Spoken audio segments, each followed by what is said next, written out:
This video is brought to you by Fool's Gold Into the Bellowing Wilds, a Dingo Doodles level 10 to 20 adventure on Kickstarter right now. Check it out using our link below the video. Hello and welcome to the Gallant Goblin. It is October and it's time for our Starfinder Roundup. This month, as always, I wanted to start with products that everyone can use, not just Starfinder players. And then we'll move on to the more Starfinder specific material.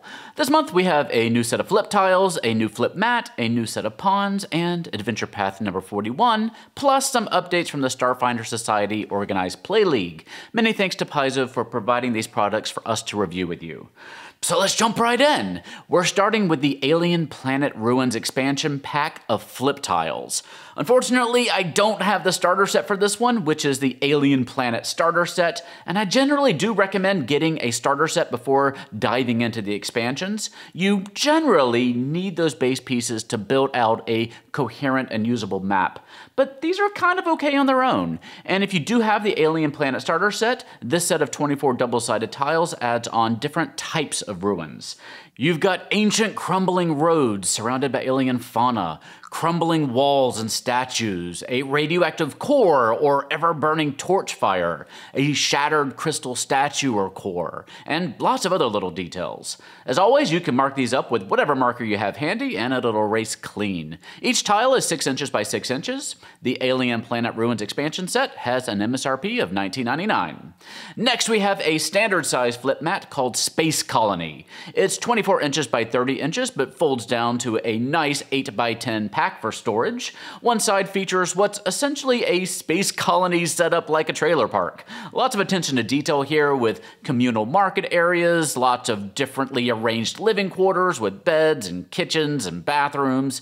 You've got a dedicated medical building, a storage building, wires connecting each building for power and water, and lots of other little roads connecting the buildings as well. The other side has a colony on a world that's probably a little bit less hospitable. All the livable areas are under a dome with a nice little greenhouse in the center.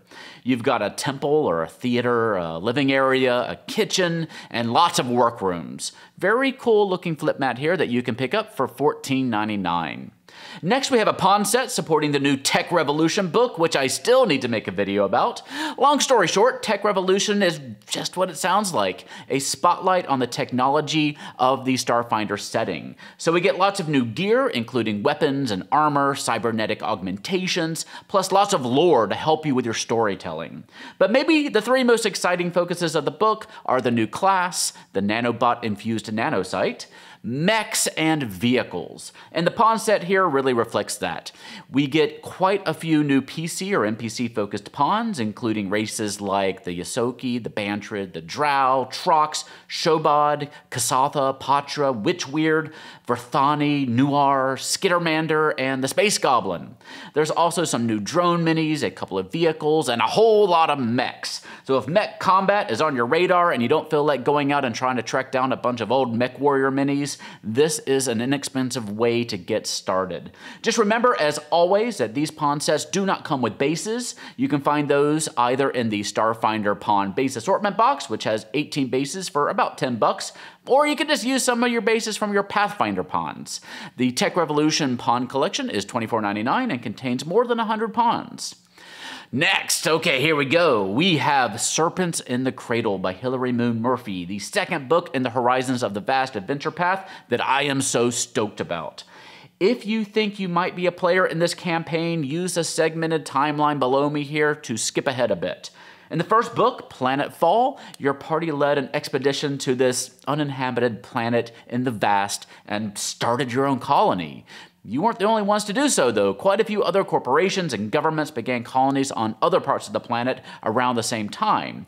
And at the end of the first book, you also discovered that you aren't the first people to live on this planet. Now, I loved the first adventure. It had a sandbox feel. The PCs could build a colony out however they liked with a robust set of game mechanics to provide that structure you need. There were events that could happen in the colony and out in the field as they went exploring using those new hex crawling rules. Certain events would trigger other ones to happen, but in my read-through, it all seemed like it would pretty much feel organic to the players. And I wanted to see if this book would continue all that, and it very much does. I think you can even transition from book 1 to book 2 without the players necessarily knowing that you have, which doesn't always happen in these adventure paths. The most abrupt change is probably going to be the introduction of another map of hexes to explore, the eastern part of the charter. The main plot in this book involves the PCs finding other people wandering around in their territory. What are you doing here? Which will eventually lead them to discover a whole other new colony set up on the edge of their territory on a little island. And some things start to go wrong in their own colony, so they'll have multiple crises to deal with at the same time. What's really going on is that the Aspis Consortium is trying to push the PCs out to take over their much more lucrative charter. Part 1 features some unique challenges for the players, a lot of which are legal in nature. There are competing territory claims, supposed breaches of contract with workers, someone coming in and claiming one of the colonists owes them back child support. It's the kind of wild stuff, and I think that it'll catch your players off guard. This isn't the kind of stuff that adventurers usually have to deal with, and it presents some really unique challenges. If one of your players has profession lawyer, they may end up being the MVP for a lot of these events. Of course, there's still dangerous exploration to do, and most of the encounters they'll have out there will be hinting at the main plot of this adventure and the overall meta-narrative. And there's even a bit of time-traveling shenanigans that I think your players are really going to dig. Part 2 of the adventure sees the PCs exploring an old witch-weird Kasatha monastery that was buried underground. And this part of the adventure is hinting at the overall story of Horizons of the Vast and what happened to the people who used to live here before.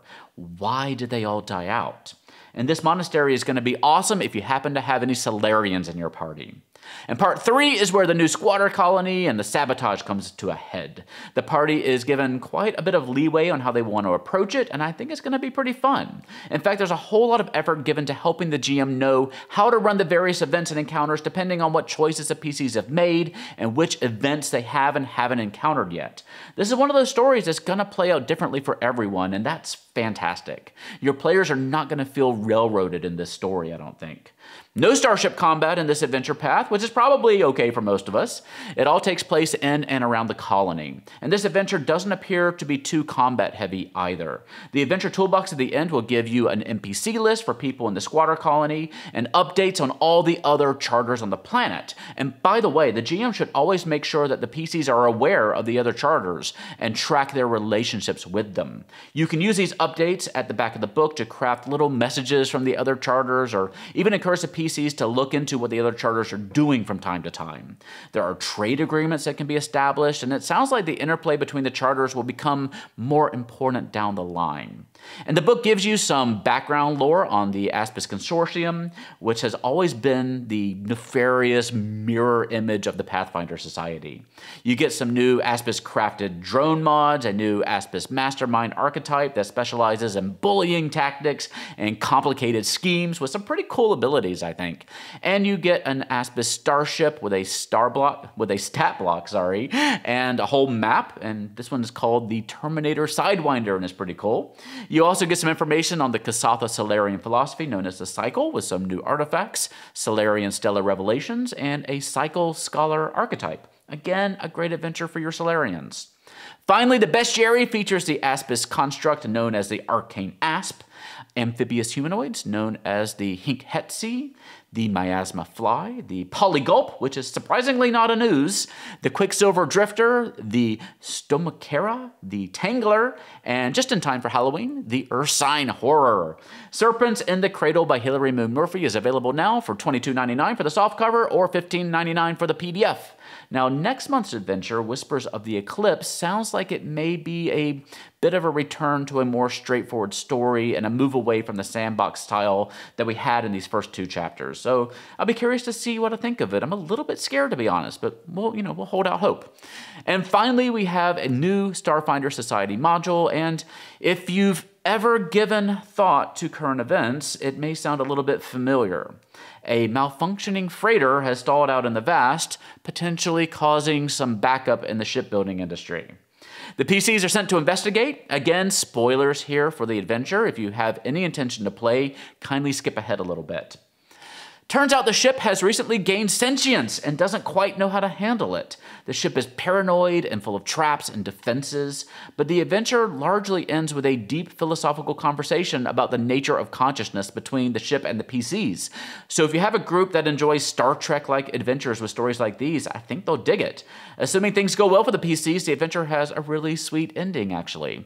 This adventure is standalone as far as I can tell and doesn't have any tags. You can pick it up at Paizo.com for $5.99. It makes use of the Pathfinder Starship Dex map pack and the Starfinder Undercity flip mat. It's called Precious Cargo. It's Season 4, Module number 8 for levels 1 to 4, and it's written by Diego Valdez. It should take about 4 to 5 hours to complete. I'll work on getting that Tech Revolution review out to you ASAP. In the meantime, though, don't miss out on the Fool's Gold Into the Bellowing Wilds Kickstarter happening now.